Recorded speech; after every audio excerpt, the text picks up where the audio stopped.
नमस्कार, mission 4x7 देख रहे हैं आप और मैं हूं आपके साथ सिमरनजीत सिंह। बुलेटिन की शुरुआत हेडलाइन से करेंगे और उसके बाद में दिखाएंगे सभी छोटी बड़ी वो खबरें जिनसे आपका सीधा सरोकार है। तो सबसे पहले हेडलाइंस पर नजर डालते हैं। सिंधौली में हाईवे पर बेकाबू टैंकर ने ई रिक्शा को पीछे से मारी जोरदार टक्कर लगने से ई रिक्शा खाई में पलटा। हादसे में 3 लोग गंभीर रूप से घायलों को इलाज के लिए अस्पताल भेजा गया। 6+ आइलेट्स एंड इमिग्रेशन युवाओं की उम्मीदों पर लगातार खरा उतर रहा। आज फिर बरेली हेड ऑफिस से दर्जनों युवाओं को विदेश के लिए स्टडी वीजा किया गया हैंडओवर। एमडी बोले उनकी एक ही प्राथमिकता हर युवा की उम्मीद पर खरा उतर सके। तो वहीं वीजा पाने वाले स्टूडेंट ने भी 6+ को बोला दिल से धन्यवाद।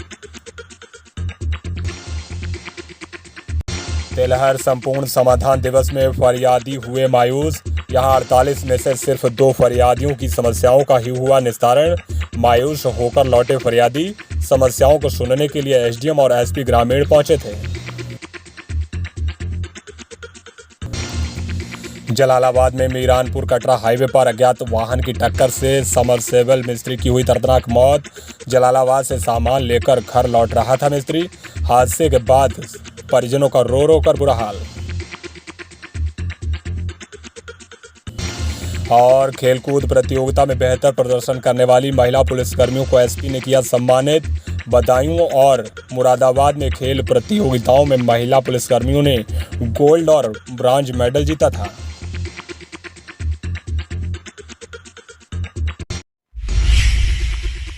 Six plus IELTS and immigration विदेश में पढ़ाई और नौकरी की चाह रखने वाले युवाओं की उम्मीदों पर लगातार खरा उतर रहा है। आज 6+ के बरेली के स्टेडियम रोड स्थित हेड ऑफिस से करीब 2 दर्जन से ज़्यादा स्टूडेंट को वीजा हैंडओवर किया गया। 6+ के मैनेजर डायरेक्टर सत्येंद्र पाल सिंह का कहना है कि उनका एक ही उद्देश्य है कि हर स्टूडेंट की उम्मीद पर खरा उतरा जा सके। सत्येंद्र पाल का यह भी कहना है कि वो लगातार लोगों की उम्मीदों पर खरे उतर रहे हैं और अब तक सैकड़ों स्टूडेंट को विदेश भेज चुके हैं। या तो अपनी पढ़ाई पूरी कर चुके हैं या फिर कर रहे हैं। वहीं वीजा हासिल कर विदेश जा रहे स्टूडेंट ने भी 6+ को दिल से धन्यवाद कहा है। इस दौरान स्टूडेंट ने कहा कि 6+ की वजह से ही आज उनका सपना साकार हो रहा है। कलान थाना क्षेत्र में स्टेट हाईवे पर सड़क हादसे में एक बाइक सवार युवक की मौके पर ही दर्दनाक मौत हो गई। तो वहीं उसके 2 साथी गंभीर रूप से घायल हुए हैं, जिनको इलाज के लिए अस्पताल ले जाया गया है। वहीं घटना के बाद हाईवे पर दोनों ओर वाहनों की लंबी लाइन लग गई। मिर्जापुर थाना क्षेत्र के गांव बहरिया का रहने वाला लटूरी प्लम्बर का काम करता था, जो अपने साथी मजदूरों के साथ काम से वापस लौट रहा था। उसी दौरान नरसुइया गांव के पास यह हादसा हुआ। यहाँ तेज रफ्तार ट्रक ने बाइक को टक्कर मार दी, जिसमें लटूरी की मौके पर ही दर्दनाक मौत हो गई। मीरानपुर कटरा थाना क्षेत्र में लकड़ी बीनने गई किशोरी करंट की चपेट में आ गई। किशोरी करंट की चपेट में आकर गंभीर रूप से झुलस गई, जिसकी मौके पर ही मौत हो गई। दरअसल यहाँ की रहने वाली 16 वर्षीय जैस्मीन नगरिया नर्सरी के पास लकड़ी बीनने गई थी। उसी दौरान पास में खड़े खंभे में अचानक करंट उतर आया, जिसकी चपेट में आकर बुरी तरीके से झुलस गई और मौके पर ही उसकी मौत हो गई। घटना के बाद से परिवार का रो कर बुरा हाल है। फिलहाल पुलिस ने शव को कब्जे में लेकर पोस्टमार्टम के लिए भेज दिया है। सिंधौली थाना क्षेत्र में हाईवे पर बेकाबू टैंकर ने ई रिक्शा को टक्कर मार दी। टक्कर लगने से ई रिक्शा खाई में जा गिरा। हादसे में ई रिक्शा पर सवार 3 लोगों को चोटें आई हैं, जिन्हें स्थानीय लोगों की मदद से खाई से बाहर निकालकर इलाज के लिए अस्पताल भेजा गया है। घटना सिंधौली थाना क्षेत्र में हाईवे पर खन्नौत नदी के पुल के पास की है, जब शाहजहांपुर की ओर से आ रहे टैंकर ने आगे चल रहे ई रिक्शा को पीछे से जोरदार टक्कर मार दी।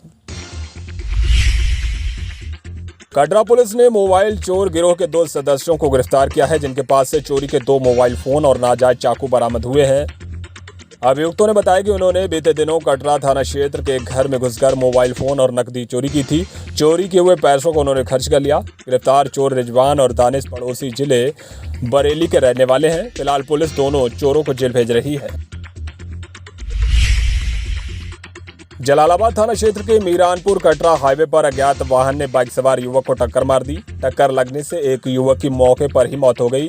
मृतक युवक जगरूप उदरा गांव का रहने वाला है, जो कि समरसेबल पंप के मरम्मत का काम करता था, जो जलालाबाद से कुछ सामान लेकर वापस गांव लौट रहा था। उसी दौरान रास्ते में किसी अज्ञात वाहन ने उसे टक्कर मार दी।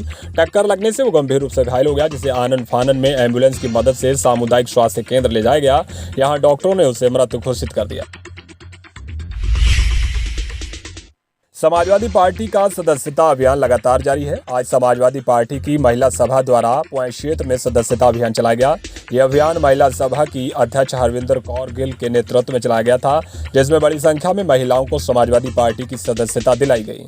हरविंदर कौर का कहना है कि बूथ पर जाकर पार्टी को मजबूत करने के लिए सदस्यता अभियान चलाया जा रहा है और बड़ी संख्या में लोग समाजवादी पार्टी से जुड़ भी रहे हैं। सदर बाजार पुलिस ने मुठभेड़ के दौरान टॉप 10 बदमाश इमरान उर्फ डेविड को गिरफ्तार किया है। साथ ही उसके 4 अन्य साथियों को भी पुलिस ने गिरफ्तार किया है, जिनके पास से अवैध असलाह, कारतूस और 2 मोटरसाइकिल बरामद हुई है। पुलिस का कहना है कि उनको सूचना मिली थी कि डेविड अपने साथियों के साथ मिलकर फिर किसी घटना को अंजाम देने के फिराक में है, जिसके बाद पुलिस ने घेराबंदी कर डेविड और उसके साथियों को गिरफ्तार कर लिया। आपको बता दें कि डेविड के खिलाफ 2 दर्जन से ज्यादा आपराधिक मामले दर्ज। खेल प्रतियोगिता में बेहतर प्रदर्शन करने वाली महिला पुलिसकर्मियों को एसपी ने मेडल पहनाकर सम्मानित किया। बदायूं में आयोजित हुई 25वीं अंतर जनपदीय प्रतियोगिता में शाहजहांपुर की टीम की ओर से वर्षा त्यागी, काजल, रजनी, कविता, सोनम और आसमा बेगम ने कबड्डी प्रतियोगिता में पहला स्थान हासिल कर गोल्ड मेडल जीता था। तो वहीं मुरादाबाद में आयोजित हुई 47वीं अंतर जनपदीय वार्षिक प्रतियोगिता में कबड्डी खेल में तीसरा स्थान हासिल किया था। महिला पुलिसकर्मियों का उत्साहवर्धन करने के लिए आज एसपी एस आनंद ने सभी को प्रशस्ति पत्र और मेडल के साथ 3 दिन की रिवार्ड लीव भी दी है। सदर तहसील में आयोजित हुए संपूर्ण समाधान दिवस में जिलाधिकारी उमेश प्रताप सिंह ने फरियादियों की समस्याओं को सुना। इस दौरान बड़ी संख्या में फरियादी अपनी समस्याओं को लेकर पहुंचे, जिनमें से कई समस्याओं का मौके पर ही निस्तारण हुआ और शेष समस्याओं के निस्तारण के लिए संबंधित अधिकारियों को निर्देश दिए गए हैं। जिलाधिकारी ने कहा कि समस्याओं के निस्तारण के लिए लापरवाही न बरती जाए। लापरवाही बरतने वाले अधिकारी और कर्मचारियों के खिलाफ कार्रवाई की जाएगी। उत्तर प्रदेशीय प्राथमिक शिक्षक संघ की आज एक बैठक आयोजित हुई। बैठक की अध्यक्षता जिलाध्यक्ष ऋषिकांत पांडे ने की। इस दौरान उन्होंने कहा कि पुरानी पेंशन बहाली को लेकर सभी जिला मुख्यालयों पर 20 सितंबर को होने वाला 1 दिवसीय धरना प्रदर्शन अनिश्चितकाल के लिए टाल दिया गया है। उन्होंने कहा कि यह फैसला प्रदेश नेतृत्व द्वारा लिया गया। हालांकि उन्होंने ये भी कहा कि शिक्षकों की जो मांगे हैं उनको लेकर लड़ाई लगातार जारी रहेगी। तिलहर में संपूर्ण समाधान दिवस के दौरान फरियादी मायूस दिखे। दरअसल यहां फरियादियों की समस्याओं को सुनने के लिए एसडीएम राशि कृष्णा और एसपी ग्रामीण संजीव कुमार वाजपेयी पहुंचे थे। इस दौरान 48 फरियादी अपनी समस्याओं को लेकर पहुंचे, जिनमें से महज 2 का ही निस्तारण हो सका और शेष फरियादी मायूस होकर घर लौट आए। हालांकि अधिकारियों ने संबंधित को निर्देश देते हुए शेष समस्याओं के निस्तारण की बात कही है। शाहजहांपुर नगर निगम द्वारा इंडियन स्वच्छता लीग के रूप में रैली निकाली गई। रैली को नगर आयुक्त संतोष कुमार शर्मा ने हरी झंडी दिखाकर रवाना किया। इस रैली में कई समाजसेवी संस्थाओं ने भी सहयोग किया और दुकानदारों को कपड़े से बने हुए थैले वितरित किए। नगर आयुक्त ने आम जनमानस से अपील करते हुए कहा कि सिंगल यूज प्लास्टिक का उपयोग न करें। इस दौरान यूनिटी संस्था द्वारा 300 से ज्यादा कपड़े के थैले वितरित किए। जलालाबाद में आज संपूर्ण समाधान दिवस का आयोजन हुआ, जिसमें 18 फरियादी अपनी शिकायतें लेकर पहुंचे। हालांकि इस दौरान महज 2 शिकायतों का ही निस्तारण हो पाया और शेष फरियादी निराश होकर वापस लौट गए। आपको बता दें कि उप जिलाधिकारी बरखा सिंह की अध्यक्षता में संपूर्ण समाधान दिवस आयोजित हुआ था, जिसमें तहसीलदार चमन सिंह राणा और खंड शिक्षा अधिकारी डॉक्टर सुनील सिंह सहित कई अधिकारी मौजूद रहे। बहुत जल्द ही नेशनल हाईवे 24 पर कशियानी खेड़ा में बने हनुमान मंदिर को शिफ्ट करने की प्रक्रिया शुरू हो जाएगी। पूरी कार्रवाई से पहले आज तहसीलदार ज्ञानेंद्र कुमार मौके पर पहुंचे और स्थितियों का जायजा लिया। दरअसल नेशनल हाईवे चौड़ीकरण के दौरान मंदिर हाईवे के ऊपर आ रहा था, जिसे अब पीछे शिफ्ट किया जाएगा। इस दौरान प्रशासन ने लोगों से सहयोग और शांति बनाए रखने की अपील की है। जिलाधिकारी ने सदर तहसील क्षेत्र के रमापुर बरकतपुर में गांव में चौपाल लगाकर लोगों की समस्याओं को सुना। इस दौरान सरकार द्वारा चलाई जा रही जन कल्याणकारी योजनाओं का फीडबैक भी लिया। साथ ही जिलाधिकारी ने अधिकारियों को निर्देशित करते हुए कहा है कि जिन लाभार्थियों को सरकार की योजनाओं का लाभ नहीं मिल पा रहा, उनको लाभ दिलाना सुनिश्चित किया जाए।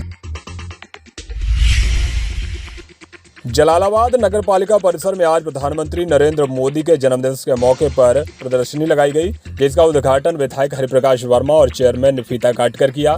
इस दौरान प्रधानमंत्री के 72वें जन्मदिन पर एक केक भी काटा गया। इस प्रदर्शनी में प्रधानमंत्री के जीवन काल के ऐतिहासिक क्षणों को दर्शाया गया था।